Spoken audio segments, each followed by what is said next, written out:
Go further with the American Express Business Gold Card. Earn 3 times membership rewards points on flights and prepaid hotels when you book through AmexTravel.com. Whether your destination is a business conference or a client meeting, your purchases will help you earn more points for future trips. Experience more on your travels with Amex Business Gold. Terms apply. Learn more at americanexpress.com/business-gold. Amex Business Gold Card. Built for business by American Express. At Sierra, discover top workout gear at incredible prices, which might lead to another discovery. Your headphones haven't been connected this whole time. Awkward. Discover top brands at unexpectedly low prices. Sierra, let's get moving.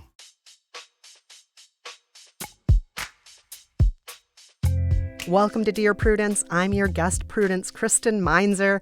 I host a couple of other podcasts, including By the Book and How to Be Fine. Be sure to check those out if you love self-help books, hate self-help books, or want advice on how to be okay-ish rather than perfect. Today, we'll be answering questions about going no contact with your parents permanently, reconciling after a messy divorce, and cutting ties with an ungrateful kid. Here to help out is author Ada Calhoun. Ada, you have written several books, and your newest book just came out. It is a novel called Crush. Ada, welcome to the show. Thank you so much. I'm excited to be here, Kristen. All right, so before we get started, I'd like to ask you a question that we ask all of our guests. What is one piece of unsolicited advice that you would give to the world unprompted? Well, a friend of mine recently told me that I had given him the best advice when he married his husband. I do not remember giving this advice, but I liked it. And it was, do not ask an apple tree for a pear. Oh. So there are many versions of this, of course. There's, I think in Mexico, it's, don't ask an elm tree for a pear. There's the Elton John song that's like, don't drink whiskey from a bottle of wine. There's various versions, but I really like the sentiment, which is, you should know what or who you're around and not try to have them give you something they're not capable of giving. Yeah, and savor that apple. You don't need them to be a pear. That's why I like the apple one more than the elm one, because apples are good too. They're just not pears. Yeah, and that's fine. Not every piece of fruit is going to be all the fruits. Enjoy the piece of fruit that it is. Yeah. Oh, I love that advice. It's so embracing of who we are, and not just for marriage, but in life, I think. Mm-hmm. All right, we are going to take a quick break, but when we're back, we are going to dive into your questions. Stay with us.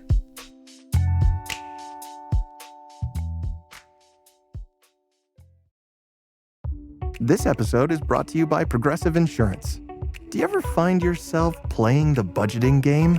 Well, with the Name Your Price tool from Progressive, you can find options that fit your budget and potentially lower your bills. Try it at Progressive.com. Progressive Casualty Insurance Company and Affiliates. Price and coverage match limited by state law. Not available in all states. Hi, this is Debbie, your Blinds.com design consultant. Oh, wow. A real person. Yep, I am here to help you with everything, from selecting the perfect window treatments to... Well, I've got a complicated project. Oh, not a problem. I can even schedule a professional measure and install. We can also send you samples, fast and free. I just might have to do more. Oh, okay. So the first room we're looking at is for guests. Shop Blinds.com now and save up to 40% site-wide. Blinds.com. Rules and restrictions may apply. Hey everyone, welcome back. You're listening to Dear Prudence. I'm Kristen Meinzer. I'm here with the great Ada Calhoun. And let's start with our first letter of the day, titled, In Estrangement Hell.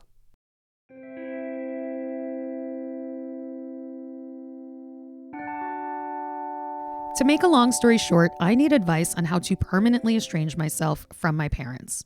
While we have never been particularly close, we have spent holidays and birthdays together, while staying in relative touch over the years. The relationship has had some ups and downs, but has been mostly civil, due solely to the fact that I don't ever challenge them on their beliefs or statements.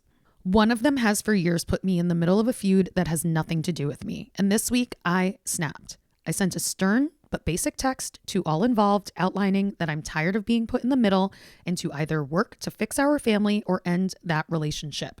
I admit I should have been more diplomatic, but it was not cruel or inappropriate.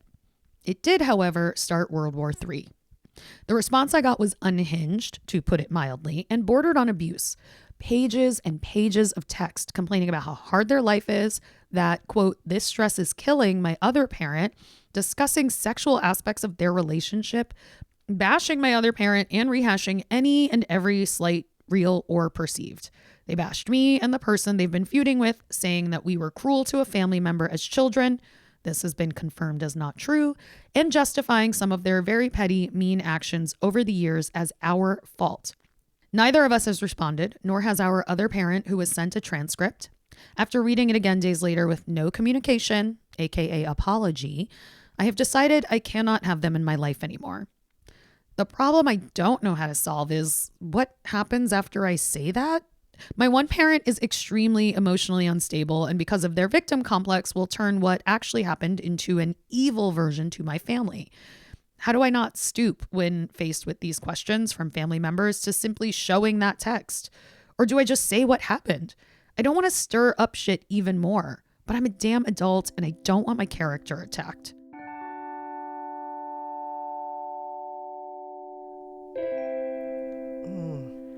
Wow.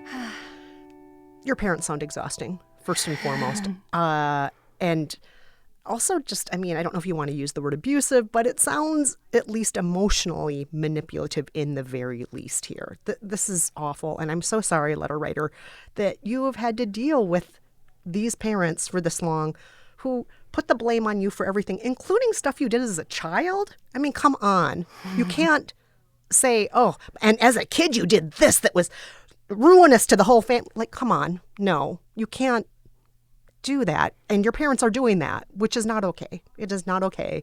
I'm so sorry you're going through this. But the big question here is cutting contact in a way where you don't worry about other family members questioning your decision. So let's get to that, shall we, Ada? What is your first bit of advice on that front? Well, I guess my first thought is this is a pretty low lift relationship already, right? It's not like they're hanging out every day all the time. Backing quietly out of the room is actually probably within reach without blowing things up and having to do a lot of explaining. But also you can just say, oh, I can't be in touch right now. You don't have to make it super complicated. If people ask for details, you can be like, I don't want to talk about it anymore. I think there's this anticipation. There's going to be so much drama. But you don't have to show up to every fight you're invited to, and you don't have to show up to have some kind of big conference about your decision if that's your choice. Yeah. I second all of that.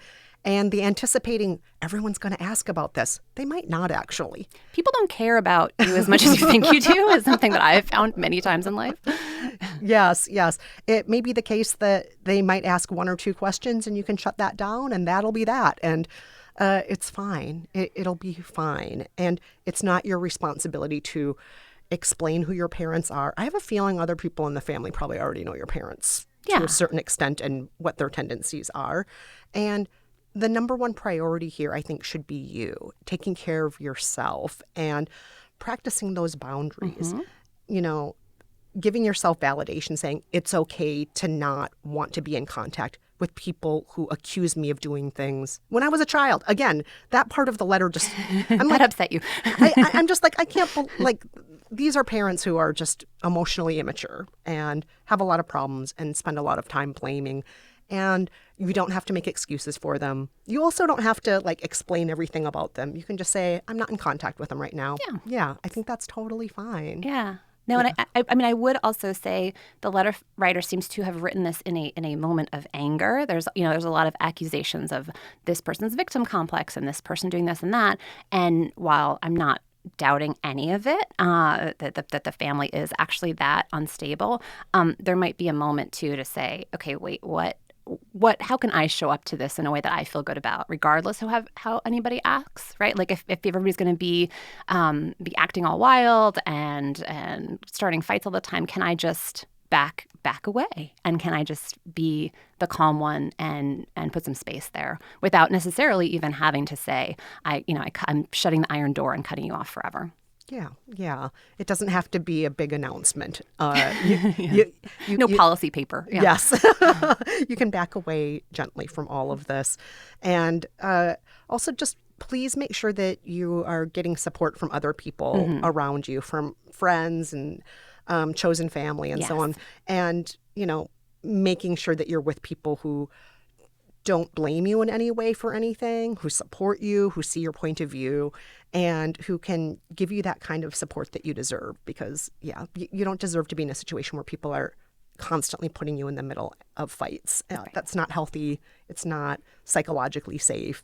Surround yourself with love and safety right now. Yes, I agree with that. And also I will say that, the letter writer said they sent this text. They were like, okay, maybe it wasn't the most diplomatic. I think texting in general often can be not the ideal way to deal with complex family dynamics, and that being in person, being on the phone is usually much better. Yeah. And hopefully you won't have to be on the phone with them if you don't want to. Exactly right. Hopefully you won't have to do that. Yes. But take care of yourself, hold those boundaries, and more than anything, just prioritize yourself right now. Mm-hmm. Yes. Now, Ada, I don't think that our letter writer needs to show the chain of unhinged texts from their parents to other family members. If other family members are asking, what's going on? Why have you not been talking to your parents? Your parents have been saying crazy stuff about you. Why are you not talking to them? The letter writer sounds like, should I stoop to showing those text messages or not? My gut says no, but do you have any? I think why not? I think it's totally. I think the letter writer's asking for permission to show text. I think it's if they really want to get into it and show their side. I don't think it's necessary, but if it's going to give them some kind of pleasure to counteract and go to kind of family court with it, I think it's fine. As wasn't it Anne Lamott who said, if they didn't want me to talk that way about them, they should have behaved better. Yes. I mean, I can totally see that point of view.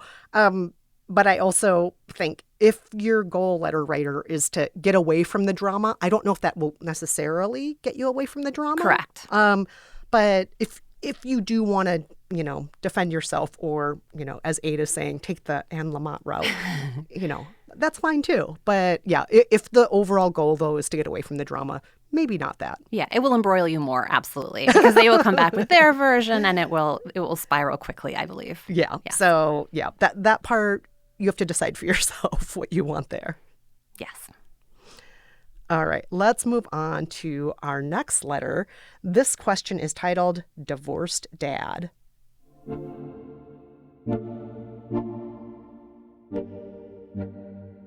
I got divorced 7 years ago. My daughter was 17 and my son was 10.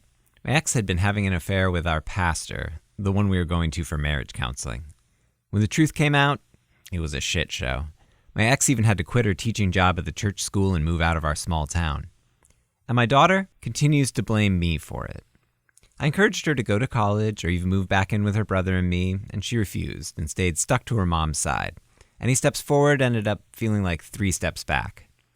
When my brother died, my daughter attended the funeral and even stayed with me for a month. And I thought we finally had a breakthrough, and I asked her if she wanted to talk to someone in a professional capacity. I'd been in a support group for a while, and it helped me let go of a lot of my anger towards my ex. Well, she snapped that she wasn't going to let me brainwash her like I did her brother.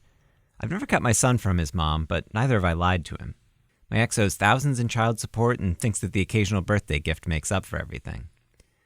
It's been over a year, and my relationship with my daughter just continues to sink. I made the mistake of introducing her to my partner. We have plans to get married, but not anytime soon. And my daughter was not only rude, but undeniably nasty towards her. She used racial slurs and called her a gold digger.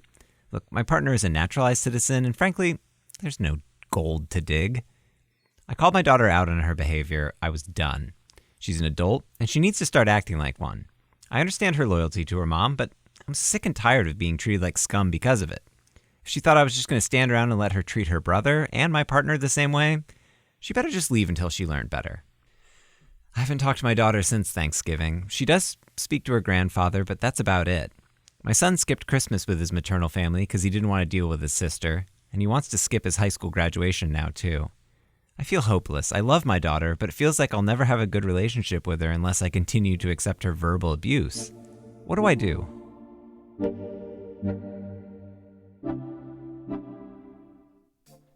Oof.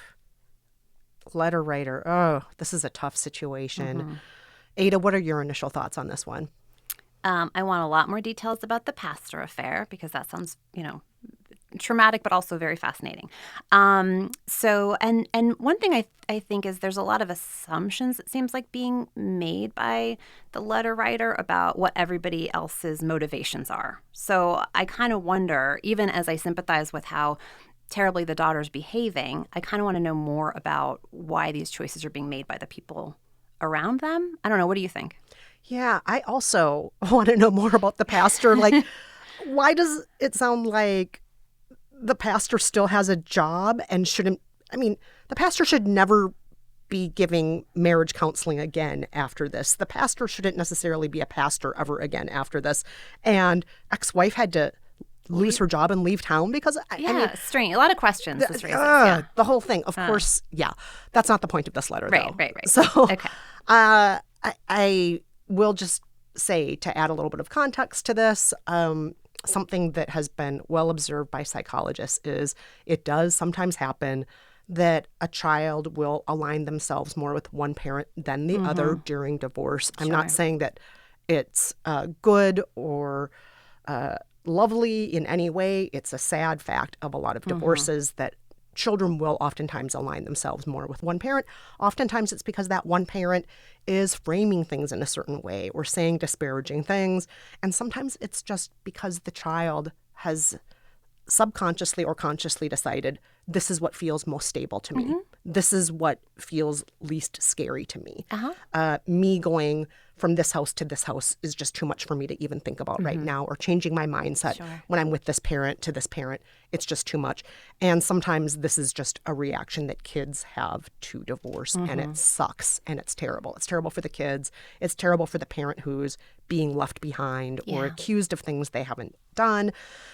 So just I wanted to just throw that context out there to the letter writer to let them know, like, hey, this happens a lot with kids. You're not alone. You're not alone. This happens a lot, and it sucks. Yes. Also, I want to say I feel really bad because, I mean, especially, it sounds like, letter writer, you're trying to do certain things right in the face of not getting legally sanctioned child support, in the face of racist accusations against your current partner. All of that's terrible. It's terrible. Real bad. So, you've tried to offer counseling with the daughter. You've tried different ways of staying in touch. And I think there is a certain point where we can't get people to love us or spend time with us the way we want them to. And it's terrible, especially when that is a child. But sometimes we can't get them to come around. And sometimes that's something that they will hopefully come around to on their own time. But for now, I think we have to let them have the space they're going to have. We can't force them to want to be with us.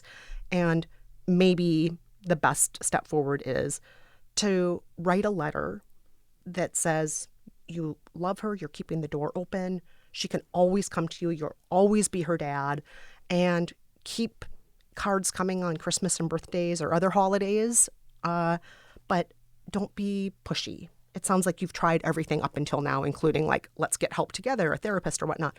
I think that you've offered all you can offer right now, but you can't force someone to embrace you and spend time with you if they don't want to. Especially, this daughter's a grown adult now, a 24-year-old. You can't force a 24-year-old to spend time with you. What do you think, Ada?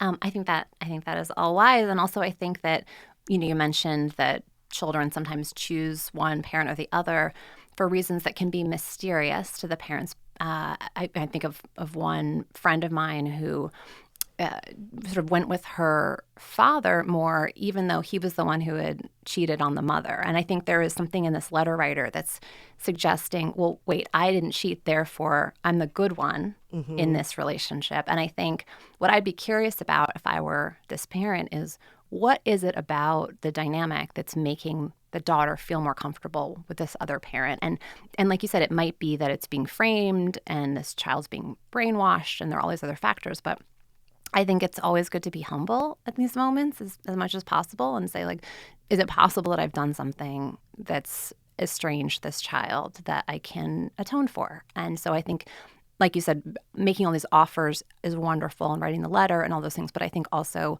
posing questions that are very sincere and then being willing to hear whatever the answer is. So is there, did I do something? You're put in this horrible situation. I'm so sorry. And what is it that I did?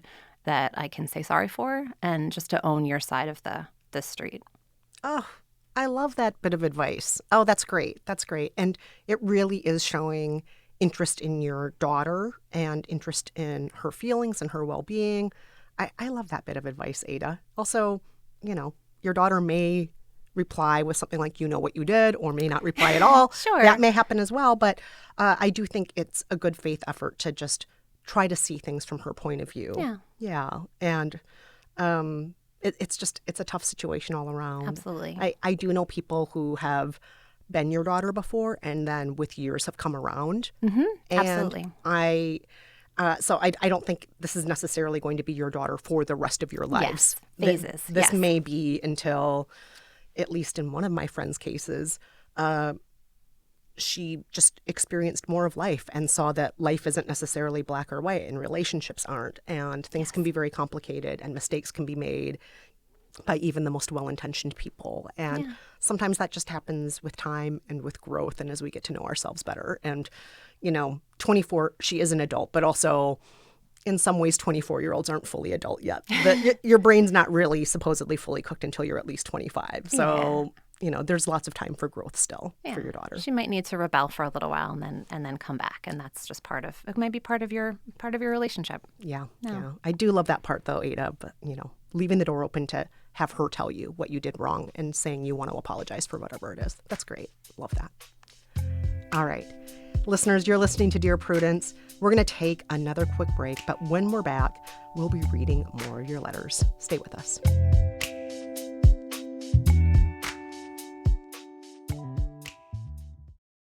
Are you looking for ways to make your everyday life happier, healthier, more productive, and more creative? I'm Gretchen Rubin, the #1 best-selling author of The Happiness Project, bringing you fresh insights and practical solutions in the Happier with Gretchen Rubin podcast. My co-host and happiness guinea pig is my sister, Elizabeth Kraft. That's me, Elizabeth Kraft, a TV writer and producer in Hollywood. Join us as we explore ideas and hacks about cultivating happiness and good habits. Check out Happier with Gretchen Rubin from Lemonada Media.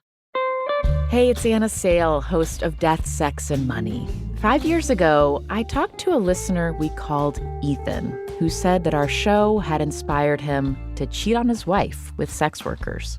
I was a little bit intrigued after listening to the DSM podcast, and so I went on and started looking around and started, talking with people here and there. Did you have sex? Yeah. I recently called Ethan back to see how he's been since and what it was like after we stopped recording. I left the studio, I biked home, and I sat in the shower and I cried. At Death, Sex, and Money, we tell personal stories that are real, and we stay in touch with our guests and listeners because we know that the first ending of a story isn't the only ending. We change, and the stories change. Sometimes, like in this case, because of one conversation. You can listen along and get Death, Sex, and Money wherever you find your podcasts. Hi, I'm Courtney Martin from Slate's advice podcast, How To. Online scams seem like they're everywhere these days, and our elders are particularly vulnerable. A few months ago, my parents were the victims of a scam, and thankfully at that time, they did not lose any money, but were really scared about what could happen in the future. That's our listener, May. Check out her conversation with a fraud prevention expert on our new episode. It's filled with tips and resources that could help you and your loved ones steer clear of online scams. Listen to How To wherever you get your podcasts.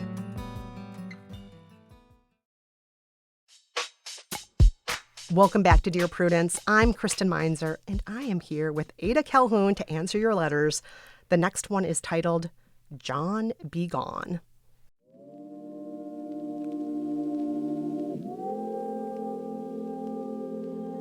I got access to the trust my late father left me 2 years ago when I turned 25. I ended up buying a much older home and setting out to update it, including making a nice-sized master bedroom from the old formal dining room. So my house is 3 bedrooms and 1 bath. In the meantime, my mom had it rough. She lost her 3rd husband and was left raising my baby twin brothers by herself. She has health issues and struggles with the rising cost of everything. I would happily invite her and the twins to come live with me, except for my shithead half-brother, John. John is 20, a high school dropout, spends what little money he makes on weed and video games while sponging off our mom. He is exactly like his dad. My ex-stepfather was a grifter and tried more than once to steal from my trust. My mom finally saw the light and kicked him to the curb. She then met her third husband. We never saw eye to eye, but I respected the man that made my mom happy and refused to put up with John's shit. John hated him because our stepfather made him do chores and go to school when he lived with them. They fought all the time, and I know it put stress on my mom, but John would try to manipulate and guilt her over the divorce, exactly like his dad tried to. It is eerie to watch my brother try the same abuse tactics that I remember his dad doing. He's supposed to help with the twins, but more than once he gets high and then sleeps through the day rather than picking our brothers up from school. He leaves the place looking like a hazardous waste site and will eat everything in sight. My mom has confessed that she has gone to food banks and skipped meals just so the twins could eat. My mom admitted to me that John scares her sometimes, but he is her son. Then she backtracks and makes excuse after excuse for John. I don't know what to do here. I'm afraid that if I make the invitation, John is soon to follow. John has stolen from me and once physically assaulted me when I refused to let him take my car keys. He was just 15 at the time. If my stepfather wasn't there, I don't know how far it would have gone. I worry about my mom, but more about the twins since they've lost their dad and now have to live with John. What are my options here?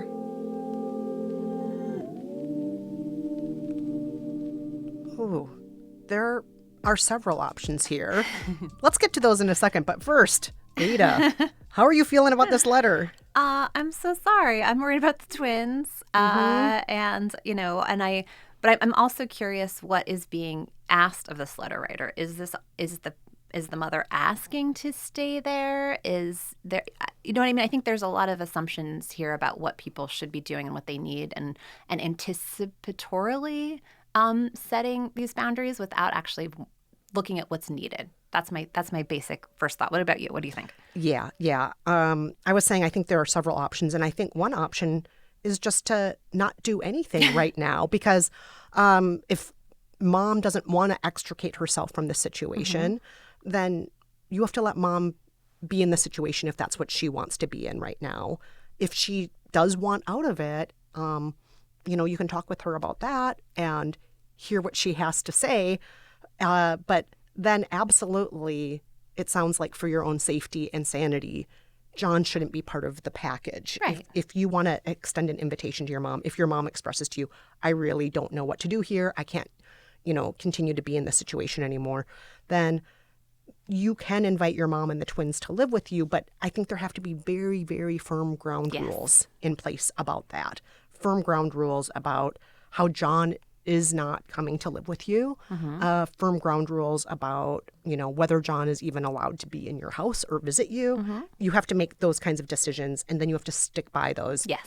And maybe this is going to be even more painful. You have to make clear to your mom, you can't break these ground rules either. This is not just about John showing up. It's about, are you going to invite John into my house or whatnot? Yes.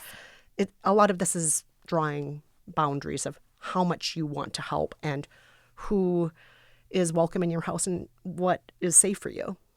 Yes, and based on all the information that we have, the mother is not necessarily going to cut John off. And also, there are so many other ways to help that aren't inviting an entire family of 3 into your home. Yes. And, you know, you can babysit the twins. You can have them come to your house every day after school and do homework there. You can have a grocery delivery order standing every Tuesday evening that shows up at your mom's door. You can give them, you know, pre-made meals. You can, and there's so many different things. You know, take the kids for a weekend and, you know, let your mom have a break. I think there's a long list before let's move them all in.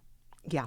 There are lots of options here. Also, keep in mind there are also different resources available probably through your community that might be able to step in also.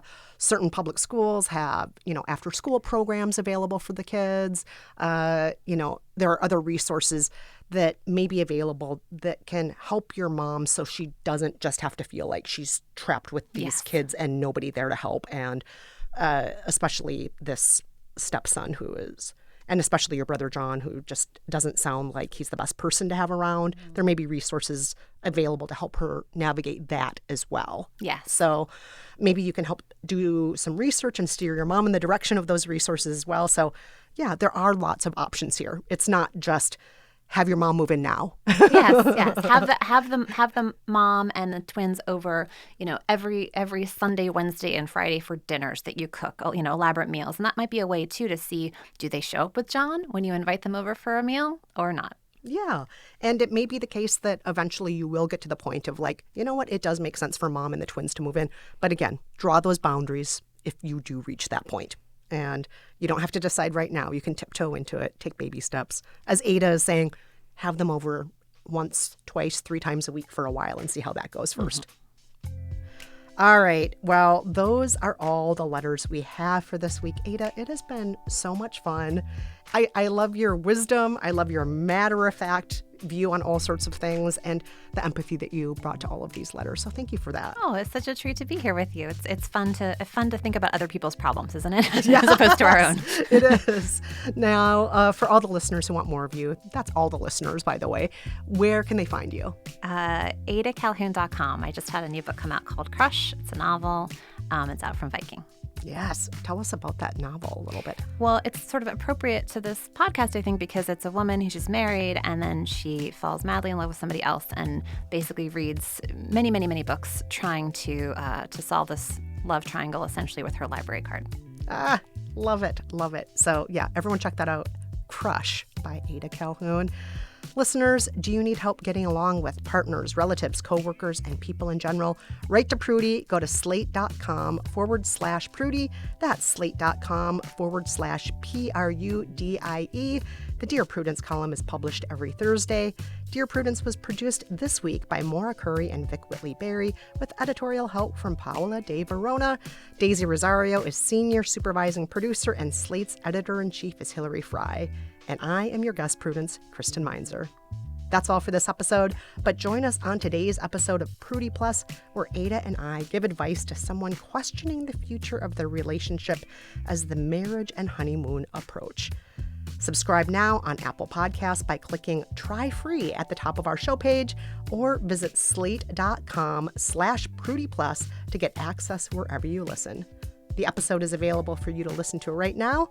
We'll see you over there.